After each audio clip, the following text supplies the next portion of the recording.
Tom Clark's 6M podcast is a Boink Studios production. And now, on with the show.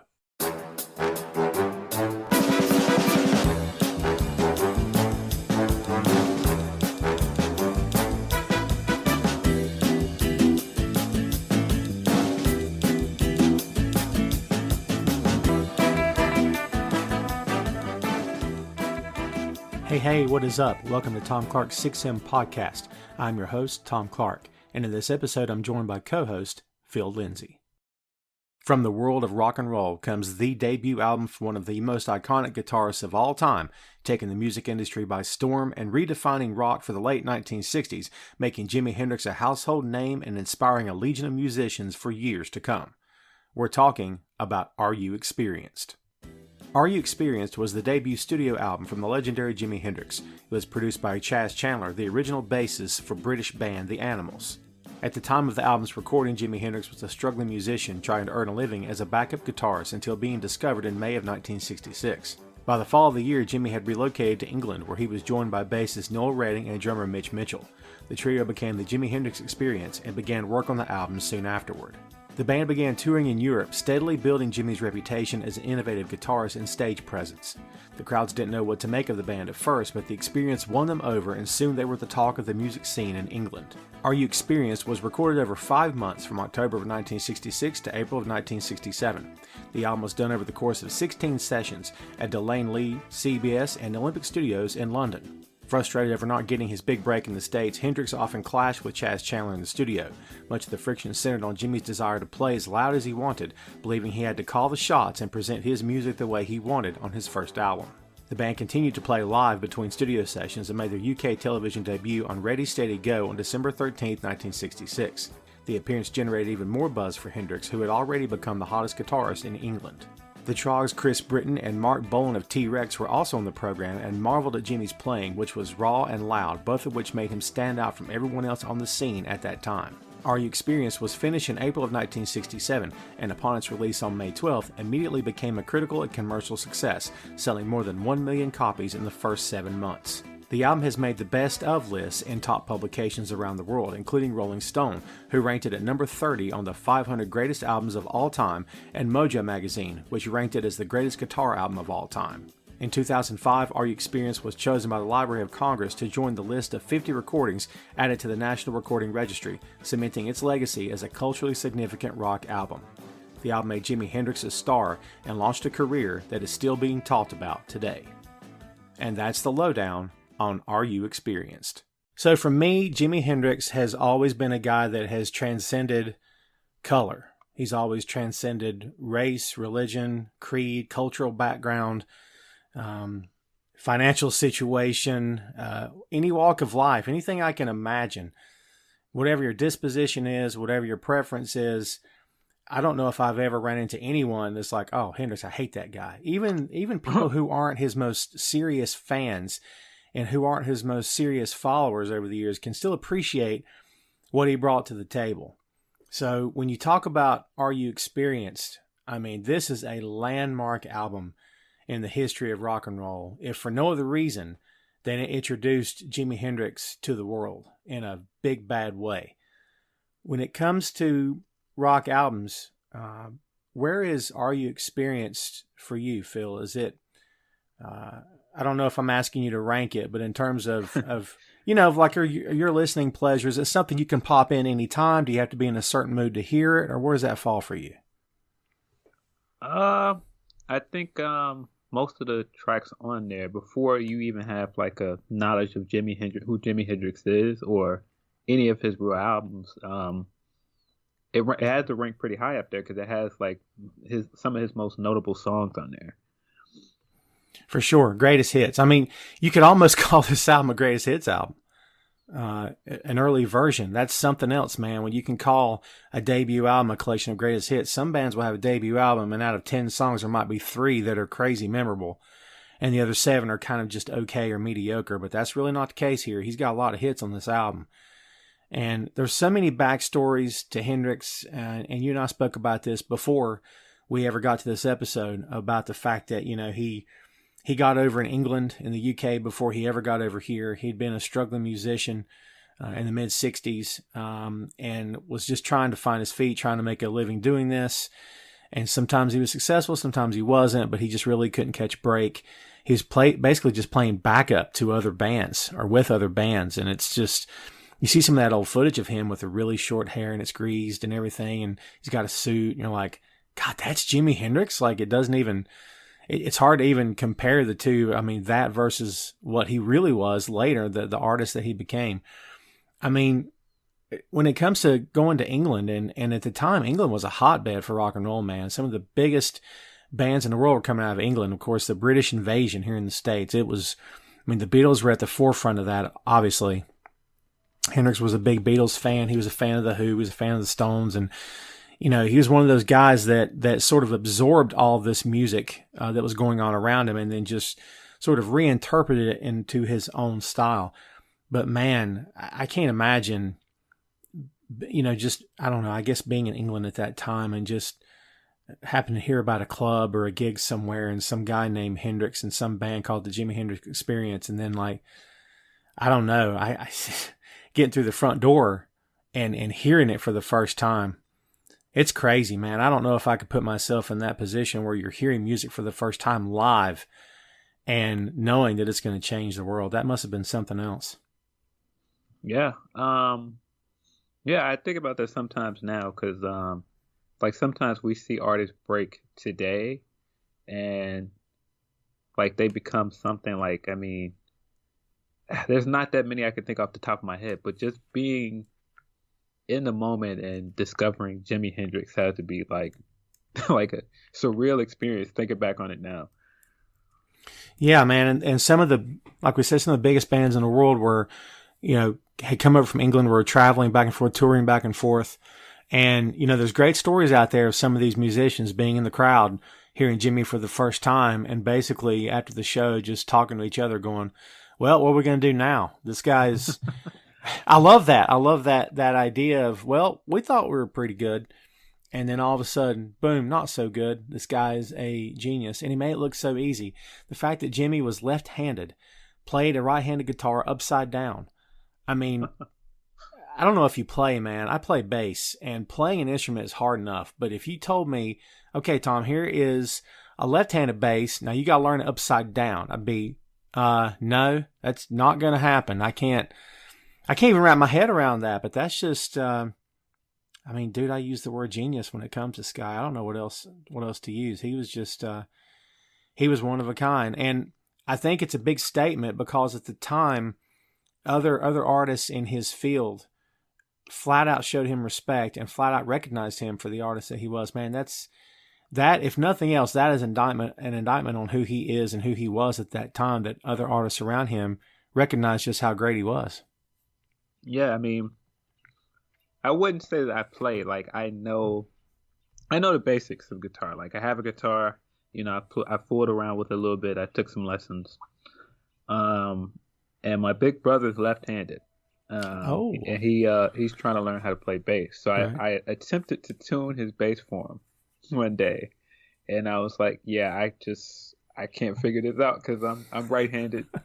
So I can't even imagine learning how to play and playing with a completely different hand. Like, that's crazy. And he was just, it came natural to him. That's the thing about Jimmy. You look at those clips, those old concert footage of him and the band, whether it was The Experience or it was Band of Gypsies, and you just look at him and you're like, he literally can do this with no thought given, with his eyes closed, half asleep, half stoned probably, half drunk maybe, and still do it better than anyone else in the world at that point. I mean, he's born to play. He was born to play guitar. I mean, he was almost born with it in his hands like Eddie Van Halen was. I mean, that blows my mind. To be that good at something and to be recognized by your peers as being one of the best. Are You Experienced is, of course, his debut album, and it's the debut album for The Experience. And I don't know if his other two comrades in the band get enough credit. But man, when you talk about Noel Redding on bass, talk about one of the all-time great rock bassists. Noel was also playing six-string bass, which is completely so far out of my realm of comprehension. I can't even wrap my head around it. And you hear some players talk about, well, 6 strings is too many for a bass, and how low can you possibly go on this thing? But he made a go of it, and he was fantastic. And then, of course, Mitch Mitchell on drums. Do you think sometimes that Redding and Mitchell get overlooked in the grand scheme of things as far as their contributions to this band? Oh, absolutely. I think a lot of people just think Jimmy, and they think, oh, he's one of the greatest, if not the greatest guitarist of all time. And so it's kind of like playing next to Jordan, right? So it's like a lot of people are like, oh yeah, Chicago Bulls, Jordan. But I would say in a lot of ways, Mitch was so consistent. I mean, don't get me wrong, bass players are always kind of the underrated member of every band. Right. But I do think that Mitch is a lot better than a lot of people give him credit for. For sure. And I've watched Mitch play drums in that old concert footage, those old clips and stuff. And he's mind blowing. And by the time Jimmy got to those 2 guys, I mean, the band was kind of put together for him by the record label at the time, by his producer. And, Redding and Mitchell were veterans at that time. And Jimmy was very, very, very good, obviously. But I don't know how often he'd really played full time with a band. I'm sure he had tastes of it, and he had very short stints with, in a band environment. But, whatever led to their downfall later, at the time, they showed no signs of anything going south. They looked like they fit, they gelled. And dude, I love the idea, as I said before, Hendrix transcends color, which I firmly believe he does.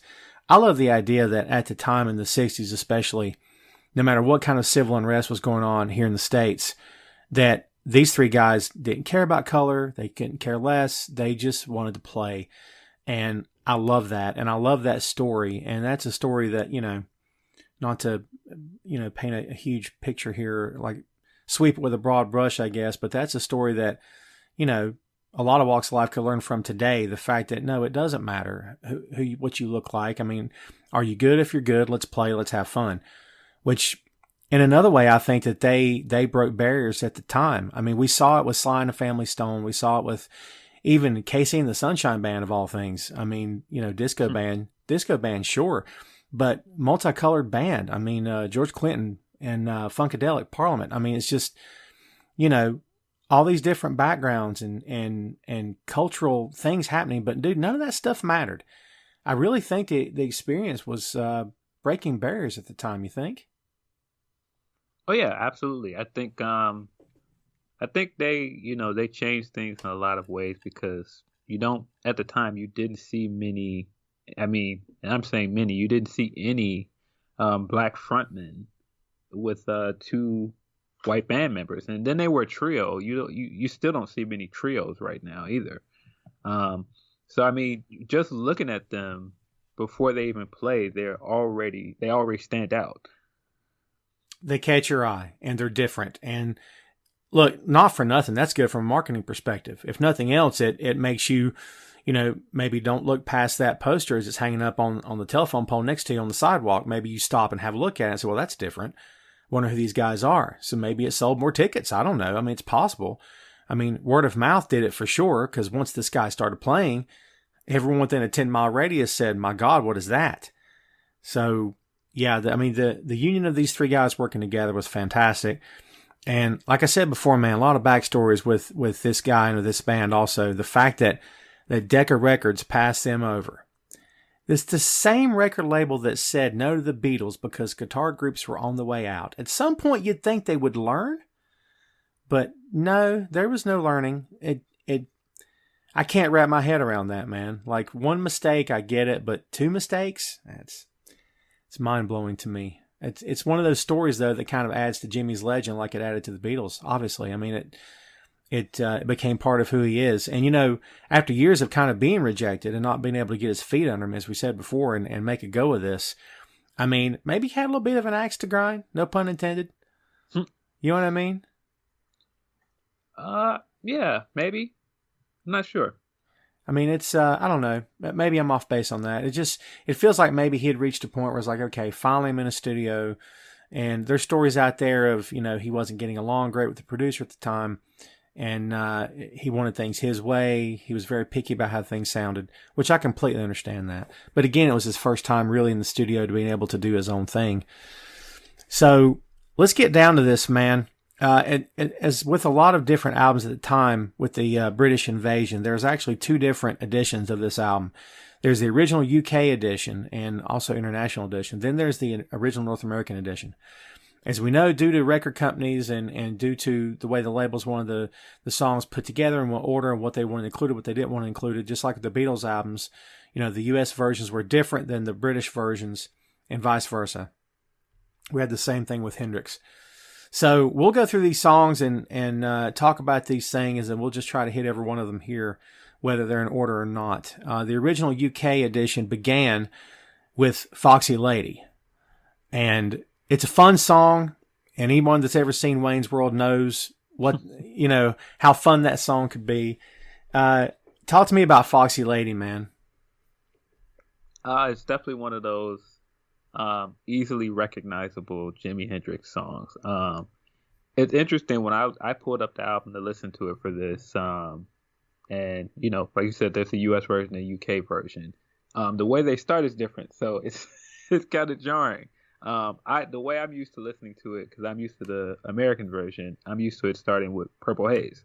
So listening to it with Foxy Lady at the beginning is kind of like, huh?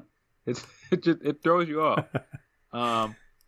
But yeah, Foxy Lady is definitely one of those songs that is like, iconic Jimmy record. For sure. And I like the way you put that it's definitely a very recognizable Jimi Hendrix tune. It's definitely him. You don't have any question in your head as to who's singing the song. That opening riff of the song, I mean, that first guitar lick, I mean, that's Jimmy. I mean, you can imitate that. A lot of guys and gals have over the years, but no one's ever going to be able to play it the way he did. And yeah, I mean, just such a good song. And like I said, for me, every time I hear it, I think about Wayne's World. Can't help it. This song was actually recorded in one session at CBS in London. And Hendrix supposedly wrote the song about Heather Taylor, who was a London socialite, who actually later married the Who's Roger Daltrey. So I haven't Googled her, but I imagine she was pretty hot. I mean, Foxy Lady, right? So, and that Here I Come, Baby, Coming to Get You. I just love that. It's just playful. It's just that idea of, he's trying to puff his chest out and be sort of a macho guy and I don't know, talk about this chick that he thinks is awesome. Like I said, man, it's a playful tune. I dig it. I've always liked it. And there's stuff written about it also that says it's a blues-inspired solo. And there's a lot of talk on this about using the amp, overdrive, fuzzbox effects. One of the great things about Jimi Hendrix's songs, man, is that you can hear the amp buzzing in the background, which I love. They never cleaned it up. And had they cleaned it up, it wouldn't be Jimmy. I just think it adds to it, and you can definitely hear it in this song as well. Yeah, for sure. And I mean, when you say it's a blues solo, you could definitely hear it. Like if you are a blues fan, like you can definitely hear the inspiration of blues. It has the same kind of tone. It has the same kind of melodic feel to it, like blues does. Yes, and Jimmy was always heavily influenced by Muddy Waters. He was a big Muddy Waters guy. As am I. I love Muddy. There's a lot of the old blues guys I've been listening to for years, and he's probably the first one I kind of discovered. Howlin' Wolf is probably the second, and then it goes from there. So, yeah, man, Jimmy was heavily inspired by Muddy. So, the first track on the North American edition of this album was, as you said, Purple Haze. So, other than being an obscure 80s wrestler, or was he 90s? Maybe he was 90s. But talk to me about Purple Haze, man. How much are you into this song? Man, it is. When I say that Foxy Lady is like an iconic Jimmy record, this is the iconic Jimmy record, Purple Haze. It's like immediately like this is his record. Like when you think Jimi Hendrix, most people think Purple Haze.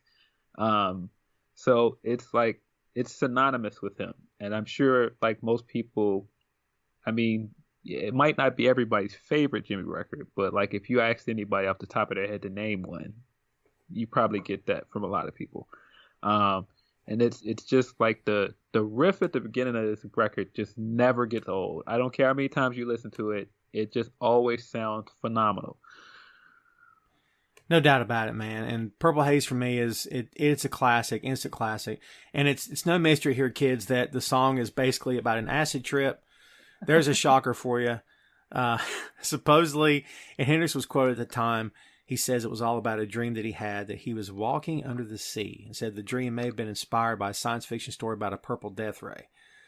And I don't know. At the time, Noel Redding had said that Jimmy had not taken LSD yet, but I don't know. I don't know if I believe that or not, because this song, when I say it's out there, I mean that in the best possible way. It's out there. It's just so different. And I don't know. It's just one of those. The guitar in between the verses is just great, and it's just relentless. That's the best thing about Jimmy. One of the best things about Jimmy was that he was just relentless, even on tracks that forget the solo. I mean, solos are always great, but in the meantime, what he's playing underneath of the vocals, man, God, it's just, I don't know. I can't wrap my head around how great this guy was. But yeah, dude, I love this song, and you know, this song's been covered before. Or since then, I should say, it's been covered. Buddy Guy's covered it. Prince did a cover of it, and it's I think Prince covered Red House, and except he called it Purple House, which is very cool. And we'll get there. I jumped ahead of myself, but yeah, you talk about another icon in the music industry. I mean, Prince is right up there with Jimmy in my estimation in terms of what he accomplished, and maybe that'll be a fun episode at a later point, but. You know, Jimmy was an inspiration for Prince like he was for a lot of guys. And I would have to say that Purple Haze more than likely was a big part of the inspiration. Track number 2 on both versions of this album is Manic Depression. And I'm going to be honest with you, I dig this song, but if I told you it was my favorite, it's not. And I don't know why. I think it's the composition of the song. It's memorable. It's instantly recognizable. It checks all the boxes. But I don't know. I think what I applauded Jimmy for just now in terms of the relentless guitar kind of throws me on this, because it's not. I don't feel a rhythm. Am I off in my analysis of this? I feel like there's not a sustainable rhythm for me when it comes to song. I love it, but it's not. Again, it's not one of my favorites. I think, just to go into the title of it, I don't know what went into the making of it, but I think that was kind of the intent of the record, is to be kind of manic and all over the place. And I think, when we said earlier how Mitch is underrated, this is definitely one of those songs where I feel like Mitch is fantastic on it. Like his it's not really a solo, it's like a bridge, like the bridge that him and Jimmy play on. It's great. Like, I mean, you might not love the song itself, but like the bridge is always a vibe. Oh, for sure, man. And that's a great point. And like I said before, Mitchell was, I mean, he was one of the best drummers of his time. And they wouldn't have been the experience without him. Had they got another guy, it probably would have been okay. But what he added to this band was crazy good. And his drumming on this song, this is probably the best, I don't know, the way he was featured the best, I guess, on this debut album of any song on here was this song. I agree with that. And there's a lot of jazz influence in here, which I'm a big jazz guy as well. So, like I said, I do love it. I can't say it's one of my all-time favorites.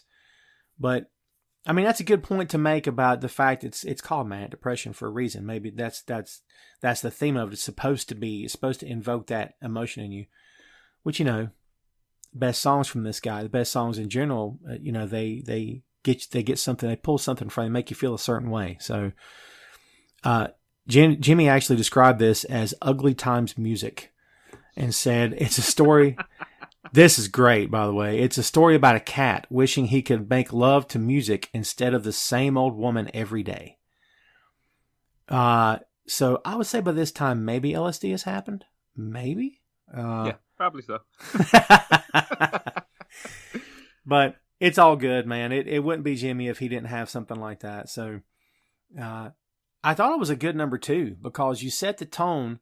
And again, depending on which edition you talk about, Foxy Lady or Purple Haze sets the tone. And then Manic Depression is kind of a different path So in that regard, it makes sense for it to be number 2. Tom Clark's 6M podcast is sponsored in part by Radius Law Group. Everyday Radius helps individuals, families, small businesses, and nonprofit organizations throughout North Carolina, Florida, and Pennsylvania resolve their legal issues by providing effective legal counsel in the areas of estate planning, as well as elder law and Medicaid. Radius Law holds the radical belief that working with a lawyer can indeed be enjoyable. So give them a call at 1-800-519-5667 for more information and tell them that Tom Clark's 6M podcast sent you. On the UK version at number 3 is Red House. We mentioned that previously, which is a great, slow-paced blues song. Nothing wrong with that. I freaking love this song. I always have. The lyrics are hilarious. Basically, he's talking about he can't find his girl. She's gone. And then, he'll just hook up with her sister instead. It's great stuff. It's just a classic blues song for me, man.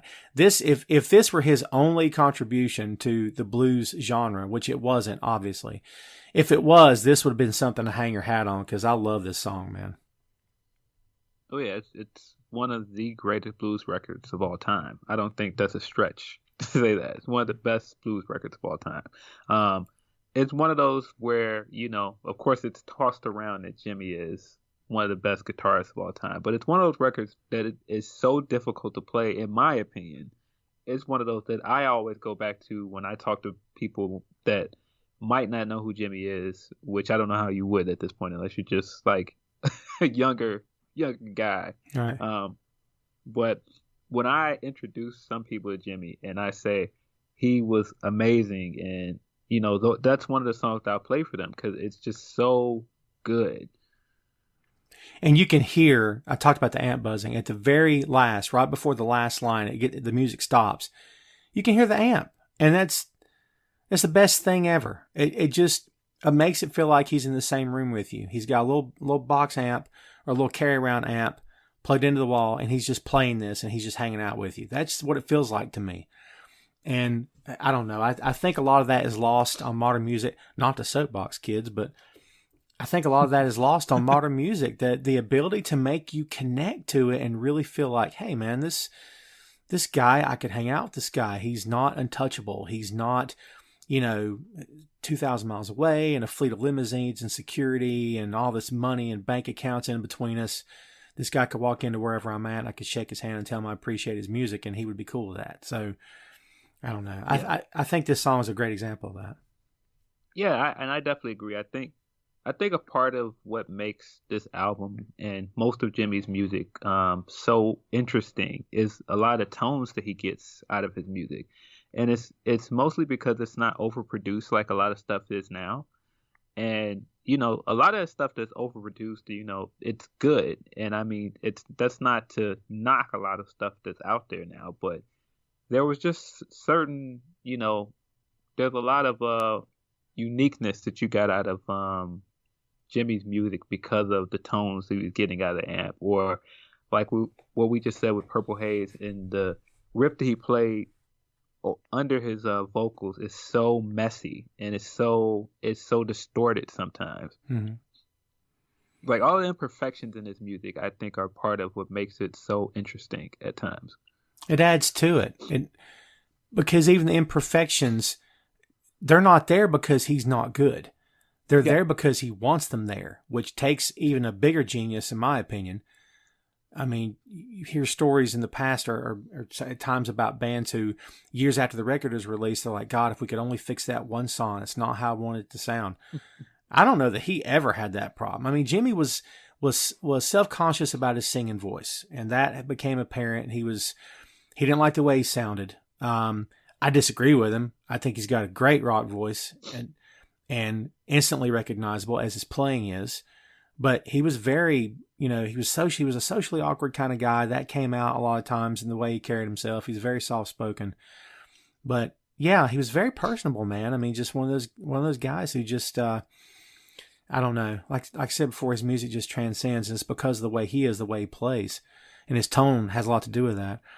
The third song on the North American edition of this album is Hey Joe, which is another great, slow-paced, bluesy song. not written by Hendrix. This thing is written by Billy Roberts in the 60s. And basically it's the story of a guy whose woman has cheated on him and he's getting a gun, man. He's going to go take care of business. I mean, it's, looking that in the eyes of 2020, and that's pretty, holy crap, what's going on in this song. But at the time it was sort of an old, I can't say an old blues standard, but that's what it became eventually. And it's just one of those songs that, no disrespect to Billy Roberts. Had Billy Roberts not written this song, it would have been written by somebody. And it was probably a takeoff of something that happened before anyway, because a lot of the old blues artists sang about, real life troubles, real life situations and things they went through in their everyday existence. So this song fits. Where's Hey Joe for you in terms of this album? Is it one of your top songs on this album?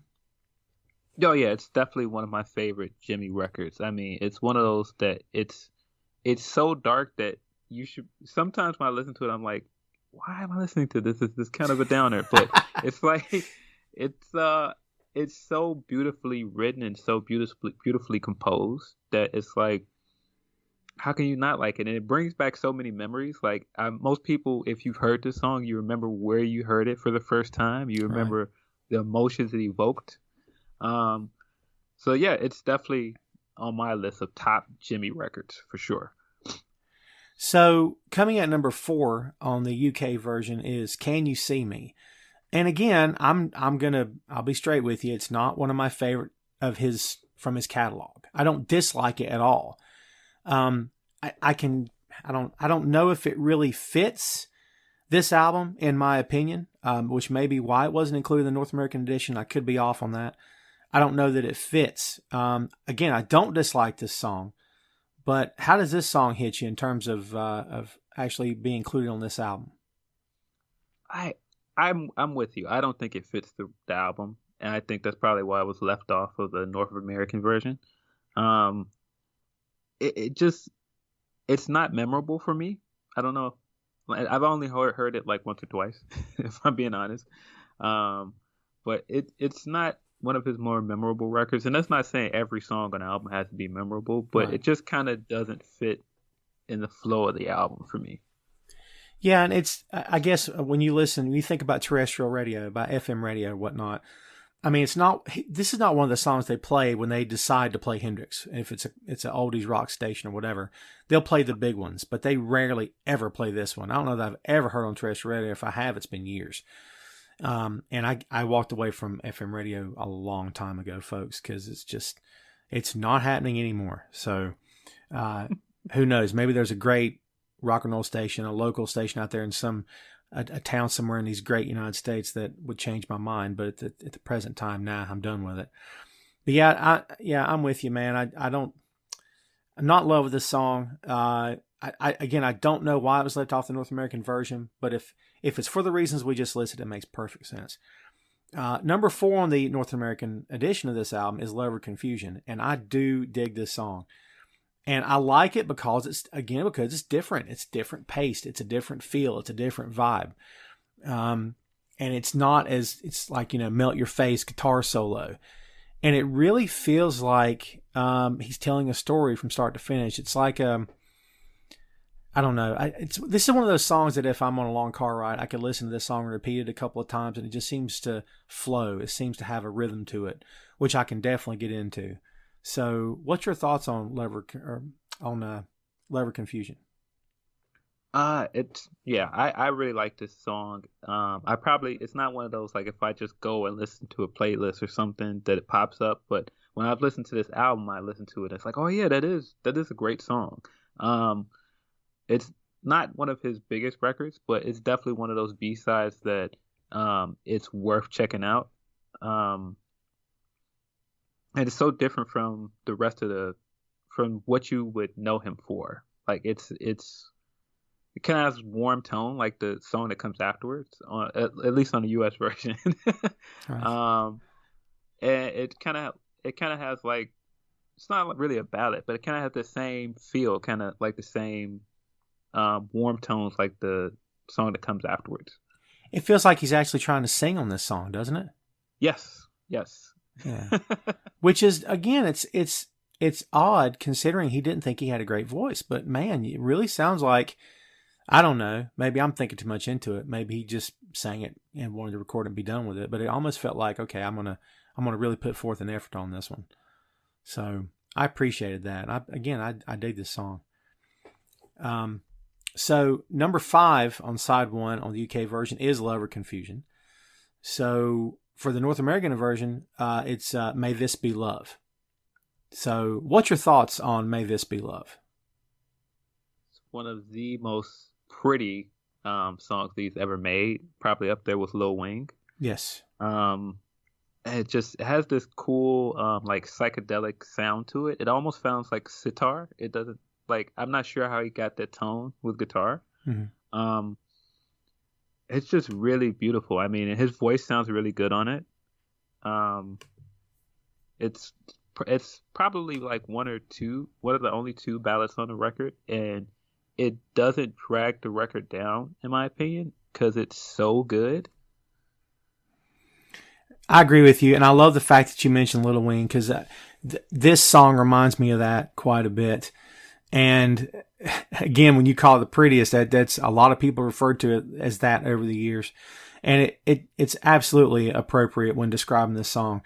And you know, people have applauded this song is because he's very versatile as a guitarist on this song, and I don't know, a softer side, if you can imagine, about one of the best axemen of all time. But yeah, very much a softer side of Hendrix is displayed in this. And had he gone a different direction, had he explored this side a little bit more, would we still be talking about, you know, the face melting solos and how he was a rebel and a renegade and he had that stage presence? I mean, not that I want this guy to be, you know, AM light by any means, obviously. But man, what if he had explored that a little bit differently? I mean, I wonder sometimes what would have happened to him at that point. I don't know. I kind of feel like the fact that he could do so many different kinds of records like this, that he could do the psychedelic rock, he could do like the blues rock, and then he could do something like this, like a ballad. That just is a standard to how good he was as an artist and a songwriter. Yeah, and it shows his range. And again, we said the word versatile, and it definitely does. So we get now to number 6, which was going to finish out the first side of this album. And the UK version on number 6 is I Don't Live Today, and also happens to be number 6 on the North American version. And I dig this song, and I always have. And there's just something about this song that I don't know. I guess it's the comeback after he sings the chorus. It's like Noel and Mitch are like coming back and coming back to him. You know, they do the little mini riffs, the fills, and they come right back to him. And it's just, to me, it feels like one of those songs where he's sort of the maestro and he's conducting the orchestra and he sings and they respond, they come back to him. And it's kind of like a cadence happening throughout this song. But I've always digged this song, man. What's your thoughts on it?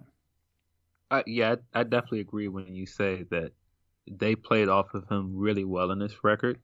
And I think like this is one of the songs on the album that felt like both of their strengths as musicians really shine throughout the record.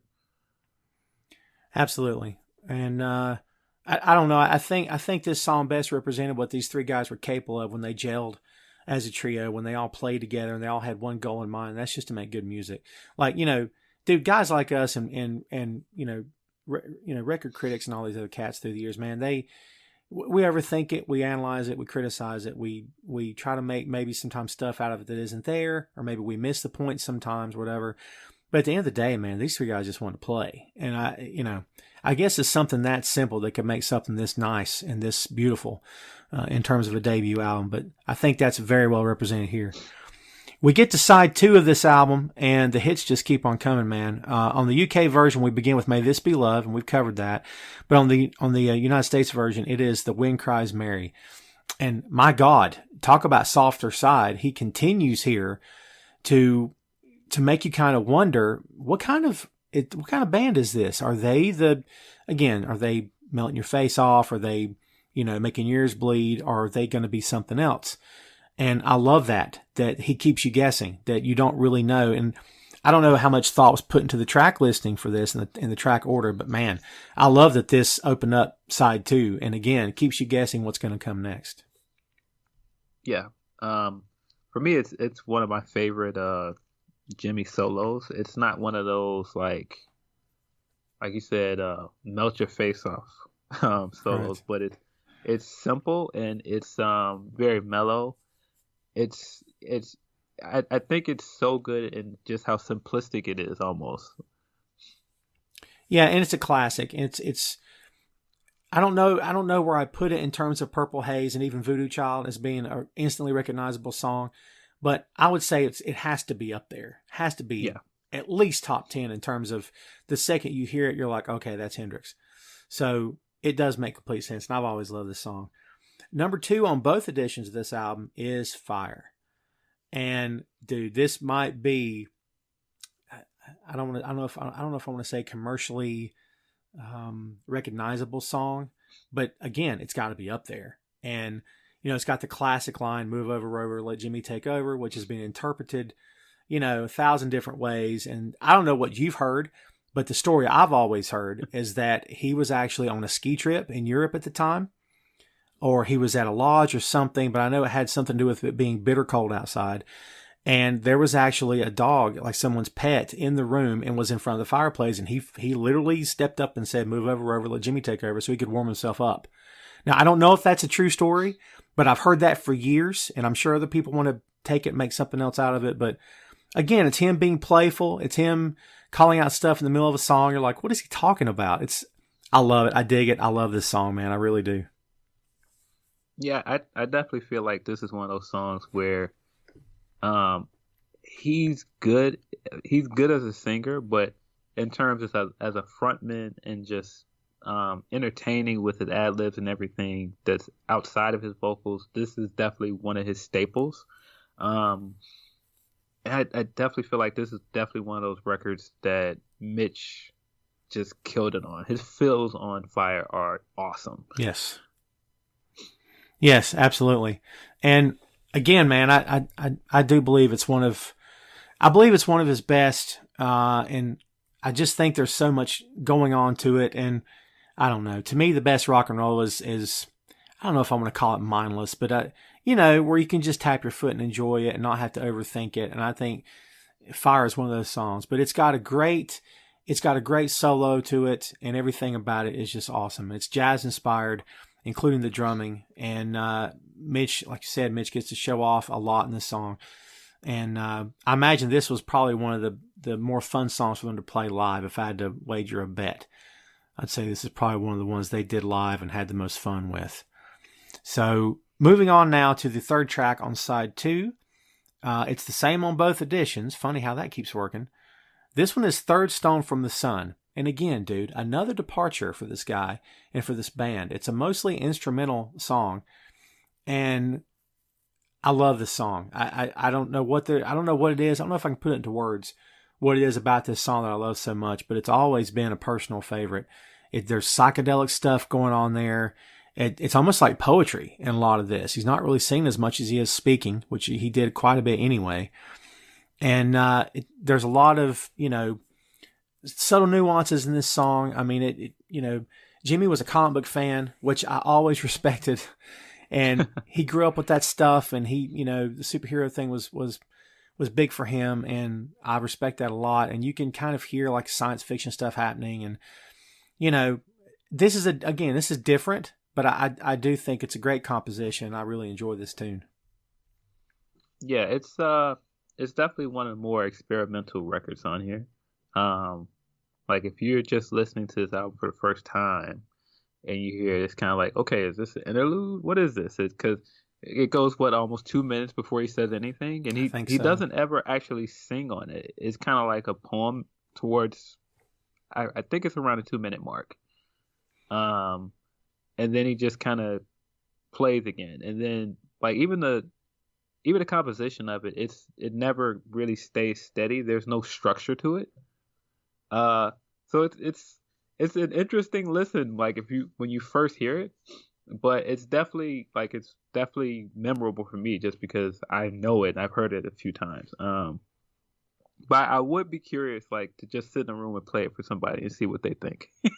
I agree with that. I would love to hear someone's. First of all, do they know it? Yeah. And second, if they don't, what's their take from it? I kind of always thought of this song as, Jimmy sort of going off and being John Lennon for a few minutes, where he just wanted to experiment and try different sounds, kind of like Brian Wilson from the Beach Boys, where he just wanted to piece something together and say, okay, we do the ya-ya doo-wop stuff, and that's great and that's fun. It sells records and stuff, but let's do something interesting this time. Let's explore this. This song feels like an exploration to me from start to finish, like a very avant-garde kind of thing, which Jimmy was an avant-garde artist. So this was not a stretch at all. This is basically who the guy was. So I think if you get this song, you enjoy this song, then you kind of understand who Jimmy was. Number 4 in the North American version of this album is Foxy Lady. We talked about what a great track that is. On the UK version, it's a song called Remember. How much do you know about this tune? I don't know much about it at all, honestly. I don't either. I'd love to tell you that I've got some great background on this, and maybe I've just missed something. But, I think at the end of the day that there's a good reason why the North American version had the tracks that it had. Like we said at the beginning here, man, and I think that the United States version of this album fits and it makes sense. But you know what? Had Remember been included, maybe we'd be talking about it today as one of his best. I don't know. But yeah, it's kind of an awkward fit on there for me. I'm not real sure why it got left out. Both versions of this album wrap up with the title track, Are You Experienced? I love that this comes at the end. I think it's absolutely perfect because they gave you the entire album, 2 sides, and they end up asking you the question. Well, you've heard it. Are you experienced? In other words, do you get it? Are you on board? Are you still with us? I mean, that's perfect. Again, did they mean for that? I don't know. But to me, in my head, that's how it's always sounded. It's them posing the question at the end. How much are you into this? Are you going to go along for the ride, or did we lose you? Where is this song for you in terms of this overall album? What do you think about it? It's a great conclusion to the album. Then this is kind of in that era where people were doing reprises to albums too. Yes. And so it works great as being a reprise without being what some people do with a reprise and just playing the intro to the record over again. And it has that trippy guitar played in reverse over the chorus. Right. Yes. And it's interesting. It's such an interesting record. It's definitely one of those from, like you said, he's an avant-garde artist. It's definitely one of those records from this that lets you know that as a band they were just trying to do something different and they were trying to try different things as much as possible.